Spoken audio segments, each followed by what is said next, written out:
welcome back to our Who Are EHOs video series. Today I'm speaking with Marsha, an EHO in Queensland. How would you describe environmental health to someone who doesn't know what it is? What I like about environmental health is it's self-explanatory. Everything in the environment that affects your health. And we were doing this well before the One Health terminology had come about. So when One Health, as it's now phrased, is about animal health impacting, human health impacting, the health of our globe, of our world. Well, environmental health is anything in the environment that affects the health of the public and people. Why do you think environmental health is important? For me, environmental health is important in that it's the classic catch-all to look after matters that affect the health of everything around us. People, environment, water, air. It's the purest form of health to ensure a holistic view of risk mitigation across all matters that affect our society, ourselves, and our Earth. Have you specialised in a specific field of environmental health?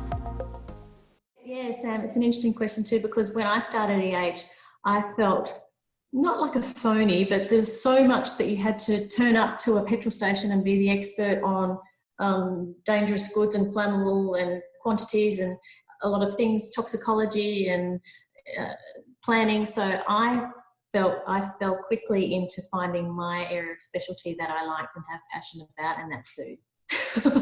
I like food. I'm a bit of a foodie, so I've gone into food safety and policy. You are what you eat.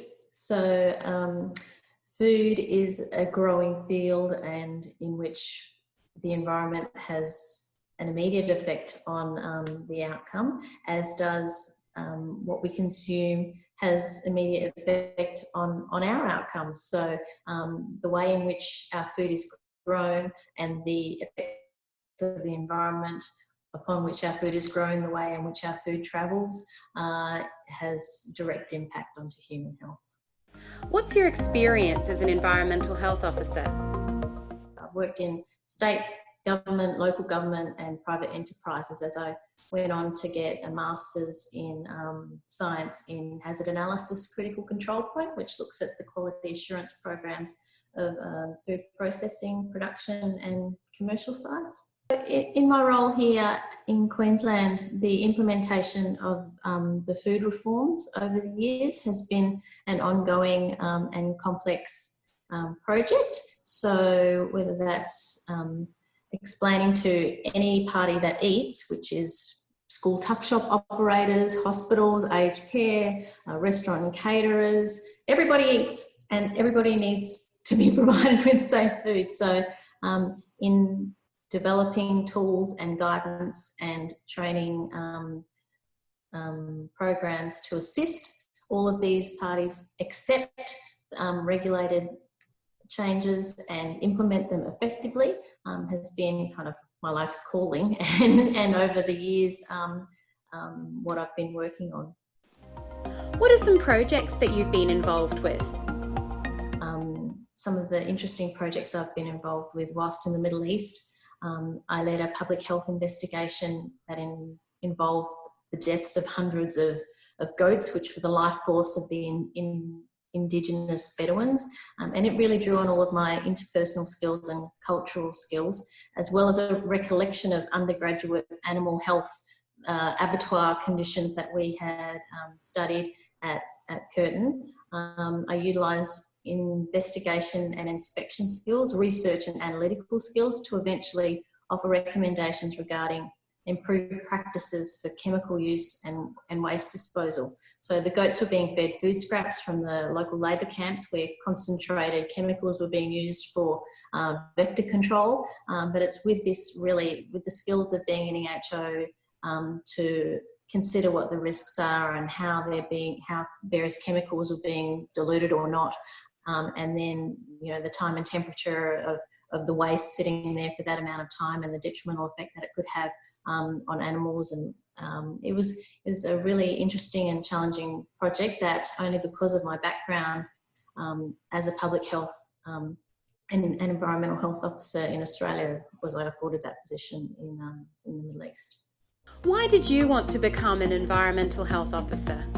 Well, at the time, EHOs had the highest graduate employment rate. So if you graduated, you were pretty much guaranteed a job. That was probably the reason why at the time. How long have you been an EHO? I graduated from Curtin University in 1997, which is more than 23 years ago.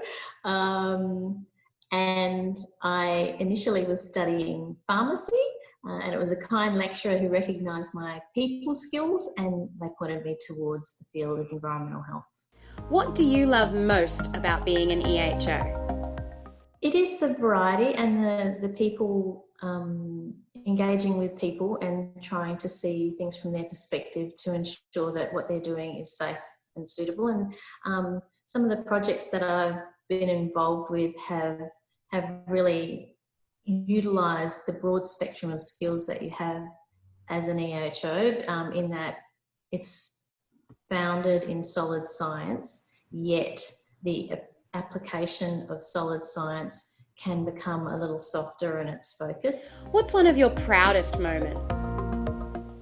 One of my proudest moments as an EHO was probably my first prosecution, which sounds terrible, but preparing the brief, feeling intimidated by the process and the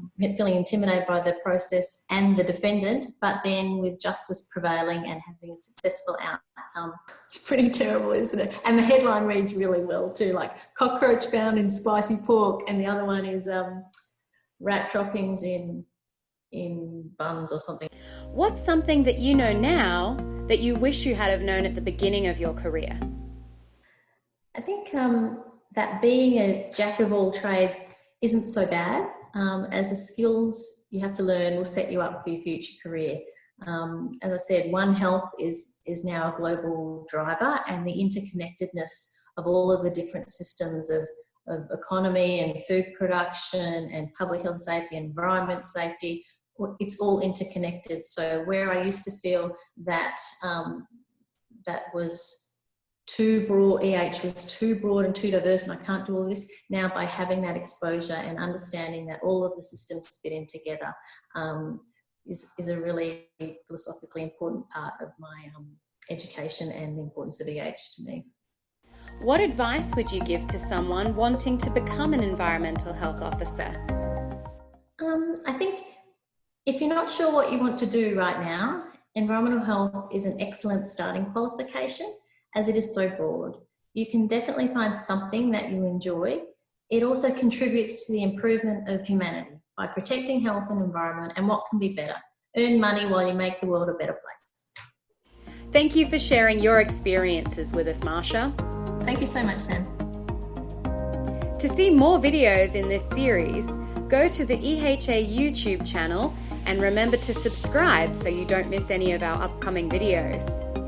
I'll see you next time.